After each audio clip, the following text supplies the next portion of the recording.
In case you were unaware, there exists a massive nation sharing a 2,000-mile border with the mainland USA with quite the reputation.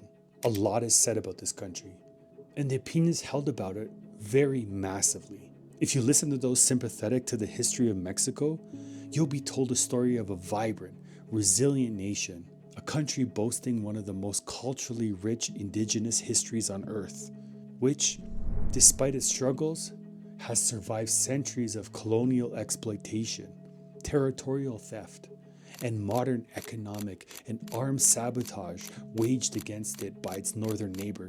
All right, President Trump announcing new tariffs against Mexico and the European Union this morning, fueling a wider trade war between the U.S. and its allies.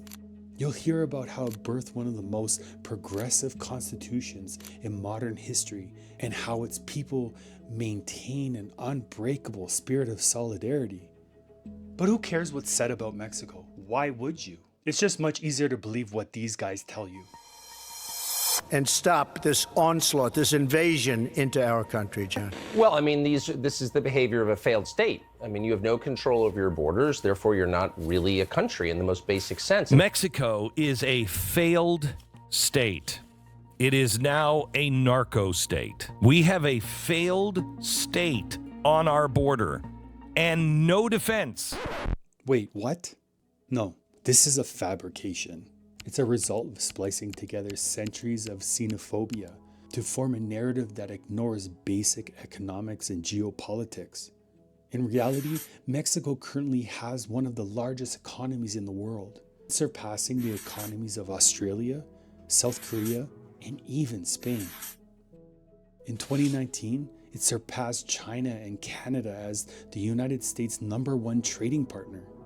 Okay, that's fine, but people might still ask, what about the corruption and violence? It's fueled almost entirely by the insatiable American demand for illegal narcotics and an unchecked iron river of US firearms flooding south into Mexico. And let's not forget that the USA leads the world in corruption and violence. We're learning more about that deadly strike on an Iranian school that killed at least 168 children and 14 teachers. The corruption and violence that's directly or indirectly the result of American greed, it all seems that it's easily ignored, hidden really well, or just straight up forgotten. If you live in the West, odds are that you've been raised to think the worst about Mexico. From stories of an inherent cartel wasteland where people do nothing but scheme to cross the border, to tales of supposedly backwards, poverty-stricken society that owes everything to the American investment. Did you know that Mexico, the cartel guys, they basically run the government, bro? The whole country is just a narco-failed state. Yeah, no it isn't. This is what happens when you get all of your news either from Reddit or xenophobic cable news segments that make their paychecks by selling you a fear about faraway lands and the people there.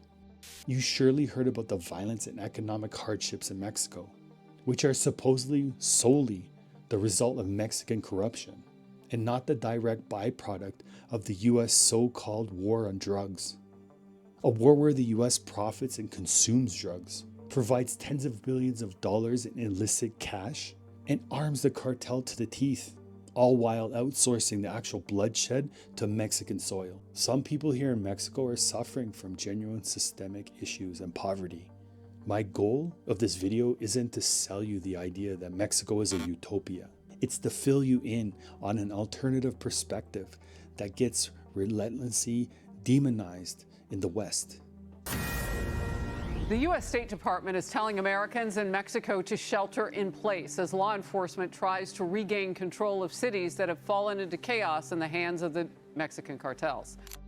It's to show you how the real history of Mexico is one of anti-colonial struggle against the world's most brutal empires, followed by centuries of exploitation for simply existing next to the world's most aggressive superpower.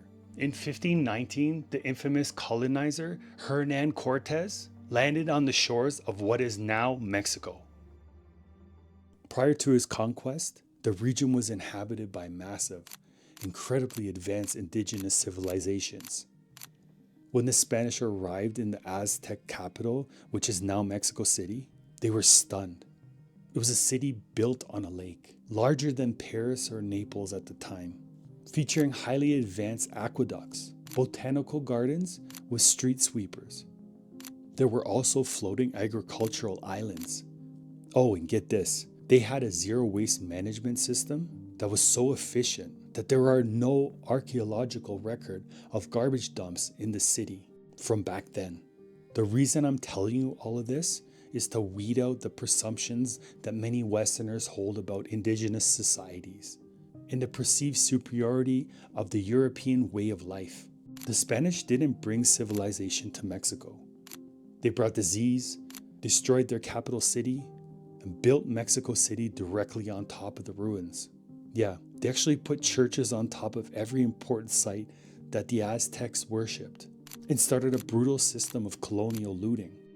Once the Spanish took over, they enacted the encomienda system. It was just essentially a way for the Spanish people to force the indigenous population into slavery. They imposed a gross radical caste system, where the Spaniards born in Spain were at the top. Below them were Spaniards born in the Americas, followed by the people who had both Spaniard and indigenous blood. Then under them were the indigenous people. And at the very bottom were enslaved Africans. Proximity to whiteness literally dictated your legal rights and economic standing. Fast forward to 1810, the Mexican people had enough. A multi-radical, multi-class alliance fought a bloody 11-year war for independence, finally kicking the Spanish out in 1821.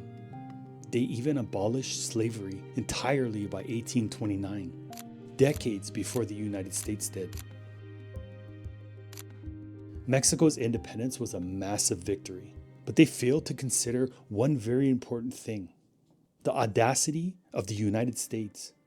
You see, for the longest time, the US had greatly desired Mexican land.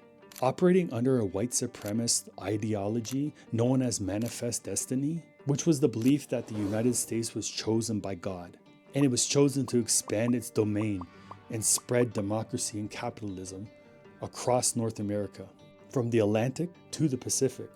And the US was furious that Mexico had abolished slavery, as American immigrants had illegally moved into Mexican territory of Texas and brought their slaves with them. Once Texas became a US state, what Mexico did was still officially see it as part of their country, yet they saw it as a rebellious province. And they didn't recognize Texas being independent. And they definitely didn't give it the right to join the US as a state.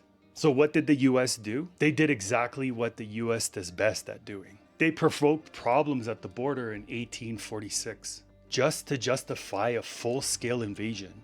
The US military marched all the way to Mexico City. In 1848, at gunpoint, Mexico was forced to sign the Treaty of Guadalupe Hidalgo, signing 55% of its territory over to the US. Now, 55% of the country is huge. They took California, Nevada, Utah, most of Arizona, half of New Mexico, and parts of Colorado and Wyoming. That's what I have written down here. So the US steals more than half of Mexico's territory. But that was the point where the economic exploitation was just getting started. In the late 19th and early 20th century, a dictator named Porfirio Diaz took power in Mexico. This was a period where Mexico was effectively transformed into a playground for US and British corporations.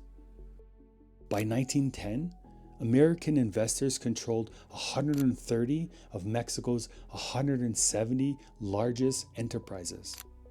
US companies owned the oil, the railroads, the copper mines.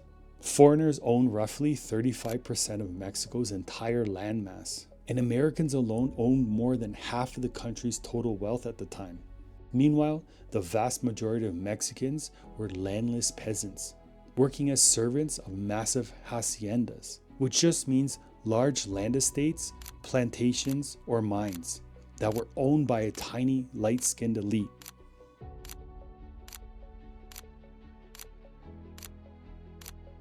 So what is it that the rich and powerful like to say again? Foreign investment brings prosperity? Yeah, okay, bro. Foreign investment brought extreme wealth and prosperity to a fraction of a percent of the population. But what it mostly did was plunge millions upon millions of Mexicans into poverty and starvation. This huge gap between rich and poor sparked the Mexican Revolution in 1910. Leaders like Emiliano Zapata and Pancho Villa led poor farmers to rise up against their oppressors and fight for their freedom. The revolutionaries didn't want a new president. They wanted a fundamental structure change. And guess what? They got it. The Mexican Constitution of 1917 was drafted, and it was a masterpiece of progressive reform. Keep in mind, this predated the Russian Revolution. It was the first constitution in the world to guarantee social rights. Article 27 declared that the land and the subsoil resources, like oil and minerals, belong to the nation, not to those greedy foreign corporations. It allowed for breaking up of massive haciendas and the redistribution of land to indigenous and peasant communities in the form of ejidos. That land this day is about 50% of Mexico. And Article 123 established an 8-hour workday, the right to strike, equal pay for equal work, and maternity leave. Naturally, the US and British corporations, those oil companies, they lost their freaking minds. They have been draining Mexico dry for years now and paying pennies in taxes. And it went on for way too long. When Mexico finally nationalized their oil industry in 1938, after foreign companies refused to follow Mexican labor laws, the US and the UK launched a massive boycott against Mexico. If this sounds familiar, it's because it's the exact same playbook that the empires use against any nation that dares to assert sovereignty over its own natural resources. At this hour, American and coalition forces are in the early stages of military operations to disarm Iraq, to free its people, and to defend the world from grave danger. But Mexico weathered the storm, funded its own development, and ended up experiencing what they call the Mexican miracle. This was a period of sustained economic growth of around 6% annually, from the 1940s through the 1970s. Now let's talk about the modern day and tackle the favorite talking points of every right-wing politician in America: the cartel and the violence. We're fed a narrative that Mexico is naturally lawless, but if we actually follow the data, the reality is damaging for the USA. The violence in Mexico is a US-funded, US-armed proxy war fought on Mexican soil. The US is the world's largest consumer of illicit drugs, generating tens of billions of dollars in profit annually. But more importantly, where does Mexico get their weapons? There are extremely strict gun laws here in Mexico, and essentially only one legal gun store in the entire country, located on a military base here in Mexico City. So I ask again, where do these weapons come from? According to the report by the US Government Accountability Office and data from the ATF, roughly 70 to 90% of firearms recovered at crime scenes in Mexico and that were submitted for tracing originate in the United States. It's estimated that between 200,000 and 500,000 firearms are smuggled from the US into Mexico every single year. American gun manufacturers make billions off this iron river, arming paramilitary drug syndicates with military-grade weapons that outgun local Mexican police. So when the US politicians threaten to bomb Mexico to stop the cartels, they're threatening to bomb a crisis that they themselves are financially and militarily sustaining. Let's also look at the social reality of Mexico today, which completely destroys the poverty-stricken wasteland myth that we're so used to hearing. Have you ever heard about UNAM? The National Autonomous University of Mexico is one of the largest and most prestigious universities in the Americas, boasting over 300,000 students and producing world-class scientific research, Nobel laureates, and literature. And tuition is virtually free. It's actually wild how small the fee is. Now try finding something like that in the USA.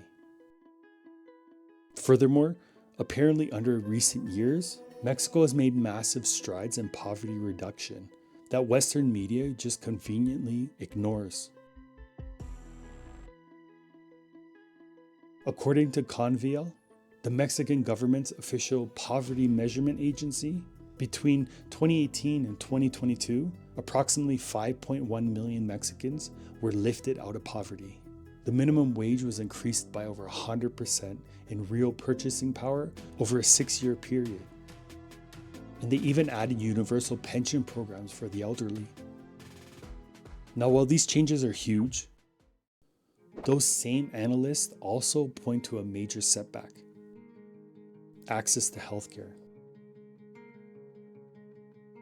The number of people reporting the lack of access to health services surged from 20.1 million in 2018 to 50.4 million in 2022. And that's almost 40% of the population now.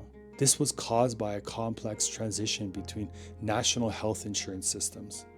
So Mexico isn't perfect. But again, that's not what this video is about. And despite the problems, Mexico still has a robust universal public health system, which covers millions of workers. Even though there's long wait times and supply shortages, it still provides a baseline of care without bankrupting its citizens. A concept that the US still can't seem to wrap its head around. In the West, particularly in the USA, democracy seems to be one of the things people do every 4 years or so, where they vote for one or two parties who play the same corrupt games together, even as Americans feel their everyday lives aren't improving the way they hoped.